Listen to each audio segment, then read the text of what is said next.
Қайырлы күн. Бүгінгі біздің телестудия қонағы Әлия Қабылқызы. Әлия апай, ендеше сұхбатымызды бастауға рұқсат етсеңіз. Рұқсат. Біздің мектебімізде жұмыс істеген кезіңізде еске алғанда ең алдымен ойыңызға не келеді? Бұл мектепте жұмыс істеген кезімде ең есте қалатыны номер 62-ші мектеп, орта мектеп болып ашылды мектеп. 1986 жылы 1 қыркүйекте пайдалануға берілді. Осы мектепті салуға мұрындық болған, тапсырыс берген сол кездегі облыс әкімі Еркін Нұржанұлы Ауелбеков болатын. Аудан әкімі Бодаш Уәлиевтің қолдауыменен бұл номер 62-ші қазақ орта мектебі 6 ай ішінде салынып бітті. Бодаш Уәлиевтің өзі басында отырып, осы мектепті салуға барлық күш жігерін жұмсады. Сол кездегі мектеп директоры Тәуекел Балтабайұлы Аманжолов мектеп директоры болып тағайындалды.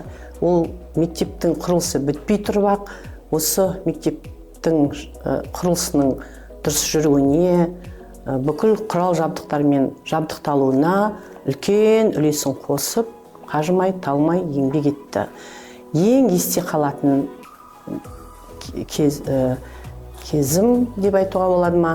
Ең есте қалатын сол кезде 1 қыркүйекте мектеп ашылған кезде, сол жылы Аманашвилидің 6 жастағы балаларды оқыту бағдарламасы бойынша мектепке 6 жасарларды ең бірінші рет осы 62-ші мектепте қабылдадық. Сол ерекшелік менің есімде осы күнге дейін қалыпты. Өйткені ол 6 жасарларға қабылданған шәкірттердің оқу бөлмесі болды, ойын бөлмесі болды және жатын бөлмесі болды. Осы мектепке таңертең келгеннен оқып, ойнап, жатып, демалып, тамақтанып, түстен кейін бір жола қайтатын. Осы 6 жасарларды ең бірінші қабылдап алған сол кездегі керемет ұстаздар Үмбетова Мейрамхан және Тұнғатарова Майра болды. Сол кездегі бүкіл құрал жабдықтарының барлығымен қамтамасыз етілді. Оқу бөлмесіндегі бүкіл құрал жабдықтар көрнекіліктерімен бірге, техникалық құралдарымен бірге, ойын бөлмесіндегі ойыншықтар, жатын бөлмесіндегі 3 ярусты балалар демалатын жатын бөлмесіндегі кроваттар, солардың барлығы келген, сырттан келген адамдарды таң қалдыратын. Осындай жабдықталған оқу бөлмесі, ойын бөлмесі, жатын бөлмесі жабдықталған мектеп классы бар мектеп тек қана осы 62-ші мектепте болу керек. Мұндайды көрген жоқпыз деп сырттан келген адамдардың талай рет айтып жатқанын өз құлағымызбен естідік.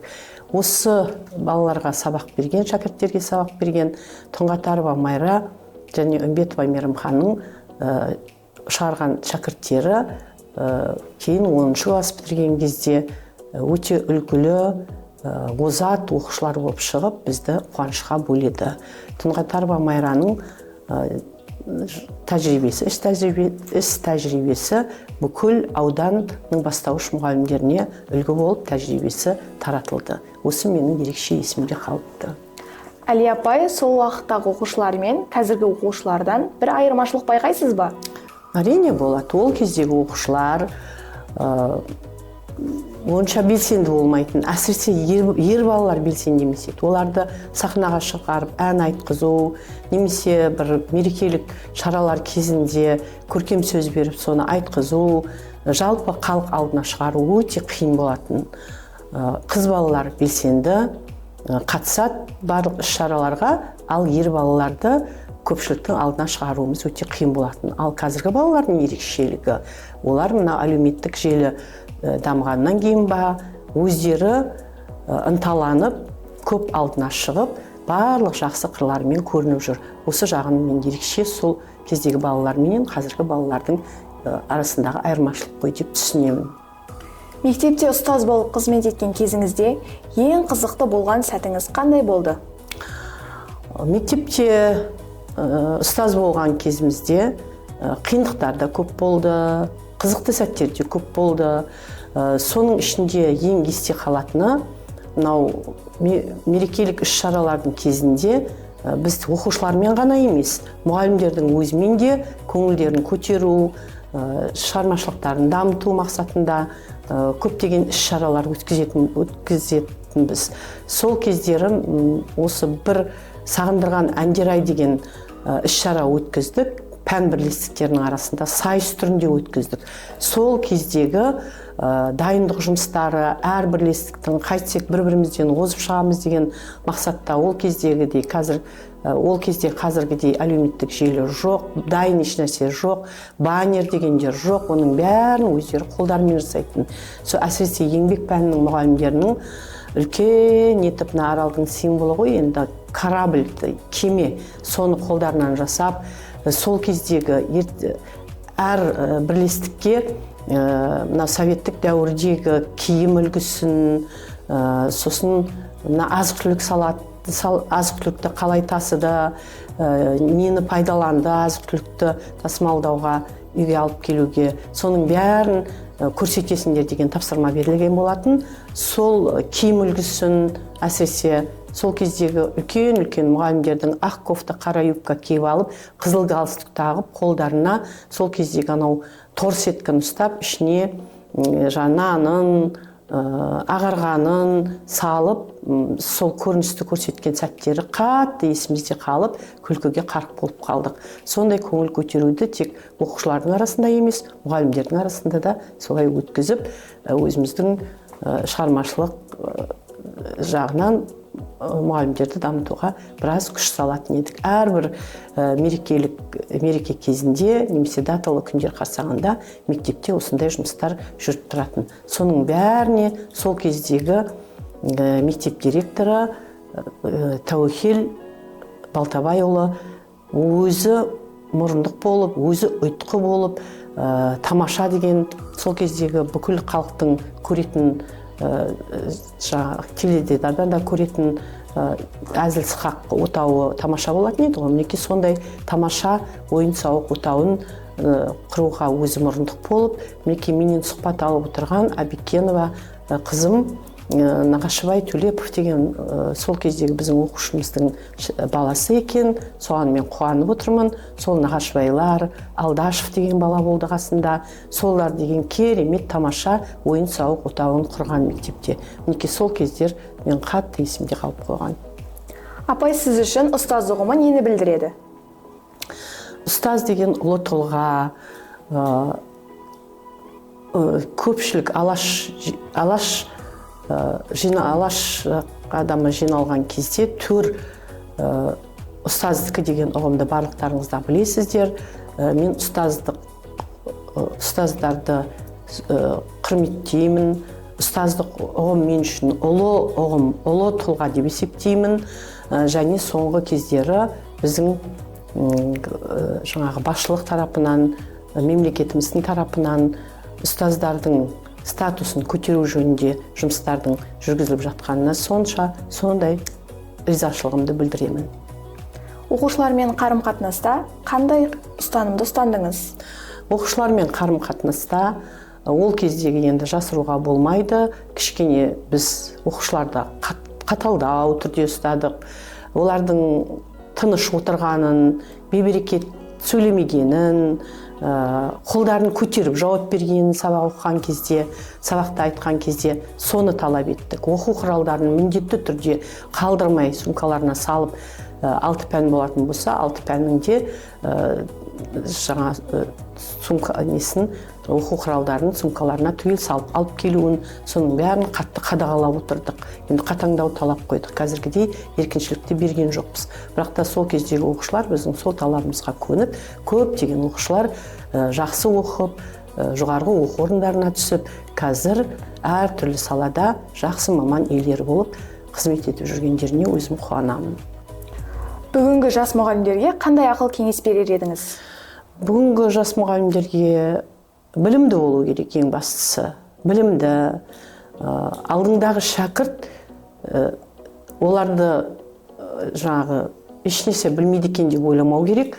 Ол алдыңдағы шәкірт сенің киген киімің, сөйлеген сөзің, жүріс тұрысың, сабақ өткізудегі түрлі балалармен қарым-қатынасын, соның барлығында шәкірттер сынап отырады. Сондықтан да балалардың алдында өзін сыпайы ұстап, білімділігіменен, қазіргі кезде түрлі әдіс тәсілдер көп қой, балалардың жетесіне жеткізіп, түсіндіріп, мынау техникалық құралдарды емін-еркін пайдаланып, қазіргі кездегі әлеуметтік желіні жақсы пайдаланып, сөйтіп сабақ өткізіп, балалардың сүйіктісіне айналса деп ойлаймын. Қазіргі мұғалімдерге шығармашылықпен жұмыс істесе екен деген тілегім бар. Біздің мектепке, ұжымға және оқушыларға қандай ізгі тілектеріңіз бар? Оқушыларға, ұжымға үлкен шығармашылық табыс тілеймін. Ең алдыменен денсаулық тілеймін.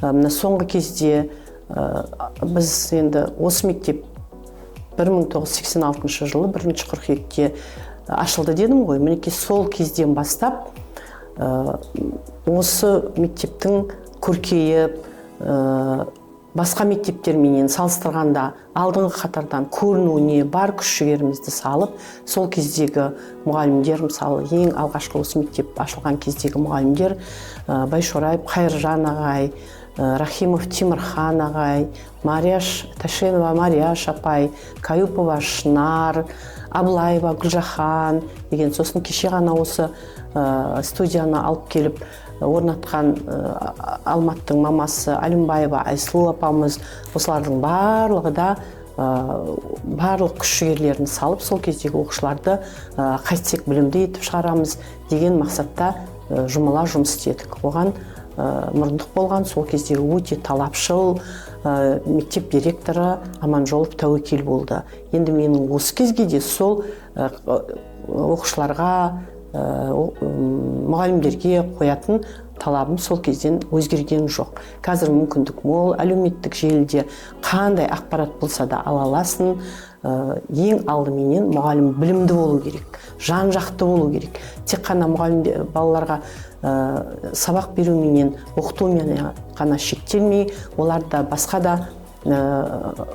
қырларын тани біліп, соған бейімдеуге күш салу керек деп ойлаймын.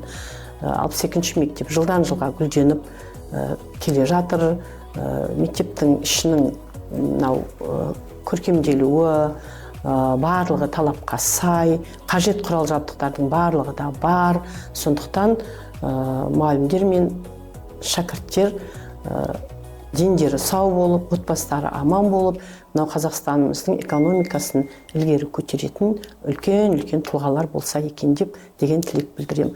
Ол бағытта осы қазіргі директор Садықов Сәкеннің де алға қойған бағыты, мұғалімдермен, оқушылармен қарым-қатынасы, мектепті жабдықтауда, көркейтуде жасап жатқан жұмыстарына дән ризамын.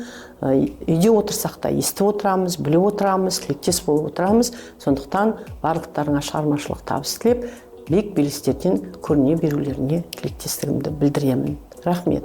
Құрметті Әлия Қабылқызы, сіз бүгінгі біздің телестудиямызға келіп, сұхбат бергеніңізге үлкен рахметімізді айтамыз. Сізбен сұхбат жүргізу біз үшін зор құрмет болды. Келгеніңізге рахмет, сау болыңыз. Сендерге де рахмет, шығармашылық табыс тілеймін, дендерің сау болсын.